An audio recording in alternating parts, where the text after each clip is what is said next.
Only that time. Otherwise it's not used. Allah describes the heart as becoming hard. Becoming hard. Why? Because Allah says that the people became like the people of the book. What does that mean? They read the book. They recite the book. But they have no clue what's in it. They have no clue what's in it. They don't care. They don't come to it to soften their heart. They don't come to it to talk to Allah. They don't have with it what they should have. لا ينتفعون منهما من شيء. The Rasul says sallallahu alayhi wasallam. These people of the book benefit nothing from it. بأيديهم التوراة والإنجيل. They have Tawrat and Injil in their hands. They don't benefit from it. The Muslim will become like this. The Muslim will come to the Imam and say, Imam Sahib, I have a fever. Which surah should I recite? Imam Sahib, I have my daughter's getting married. Which surah should we play the recitation of after the DJ is done? Which surah should we recite? Then they'll come, they'll say, hey listen, what dua should I make from the Quran if I'm looking for a job? This is all Quran is for you? This is all it is for you? You're looking for barakah in this thing or that thing or the other thing because Quran came to give barakah to your parties, to your ceremonies. That's why Quran came, so it can bless your ceremonies.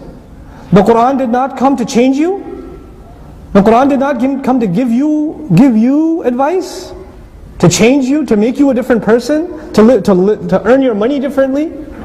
It didn't come for that. It just came so you hire some guy at your wedding, and he comes and recites Quran and women put napkins on their heads. That's why Quran came? That's what Quran is to you? Or Quran came so you can have decorated large ayat in your home? Big giant Surat Al-Asr inside your house next to the big screen TV? That's why it came? Quran came so you can hang in the rear view mirror? Ayatul Kursi, because you don't have dual side airbags? That's why it came? What have we done with this Quran? What have we turned it into? This is a serious matter, folks. We're wrapping this book up and we're printing it in silk and we're having art exhibits with it. Allah gave us this message. People like spilled blood to change their lives according to this book. And now it's become a book that is just ceremonial. It breaks your heart. It just breaks your heart. We celebrate. I'm not blaming anyone. I'm not talking about your community. Do not say I was talking about your community. Listen to what I'm saying. We celebrate children memorizing the Quran. We celebrate it. And yet we don't cry when those children become adults and they still don't know what they're reciting. They still don't know what they're reciting. But we celebrate it every year. And when those kids are leading Taraweeh, the guy leading the prayer doesn't know what he's reciting. What do you expect from the congregation? The guy leading the prayer doesn't know. There's something wrong with that. That's not normal. That is not how things are supposed to be. We've done this. We've done this. And our kids, with the way we've given them an artificial relationship with the Quran. These kids, they memorize Quran and the biggest goal in their life is, man, I'm going to lead Taraweeh this year. Listen, Quran is not a trophy. Quran is not you get a prize when you recite it. It's not.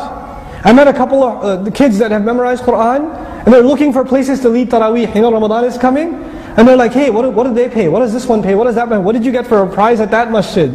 They're already talking about what they're going to get when they lead the prayer. Now you're talking about getting paid to lead prayer. This stuff should bother us. This is what we've done with Quran. We've done this. Nobody else came and did this to us. Don't blame the government. Don't blame the corrupt, this or that. We've done this with Allah's book. You don't think Allah will ask us about that?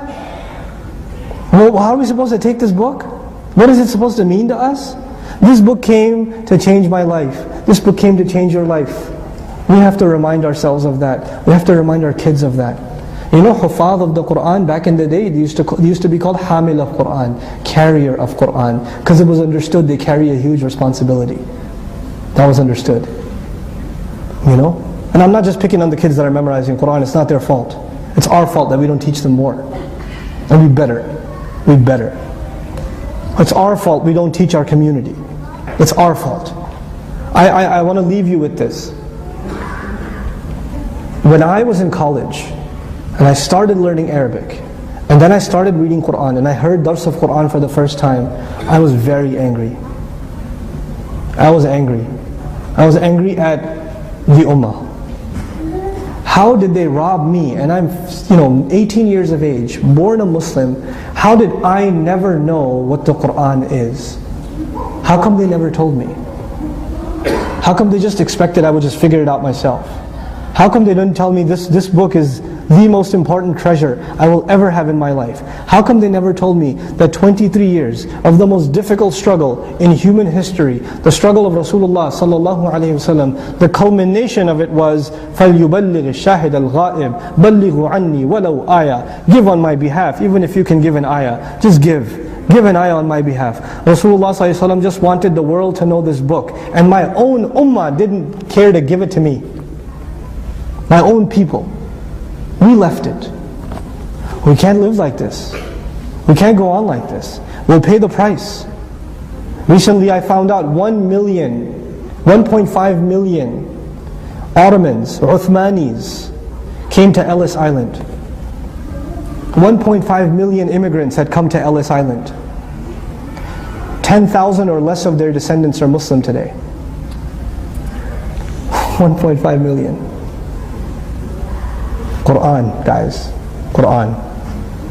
This book, it's either going to testify for you and me on Judgment Day, or it will testify against us. Those of you that were in the class, I want to leave you with a reality check. I try to make it my job to make Arabic more enjoyable to learn, to make Quran easy to understand. I try to make that my job. But you know what? I can only do so much. This has to be a responsibility the ummah carries, every family carries. We gotta know our book, guys. Whatever Quran you've memorized, at least study that tafsir. At least request the imam to do tafsir of those surahs that you've already memorized. If you've already memorized the surahs from Juz Amma, just take advantage of our podcasts, free downloads. The only thing it will cost you is your time. At least learn what Allah is saying in those surahs.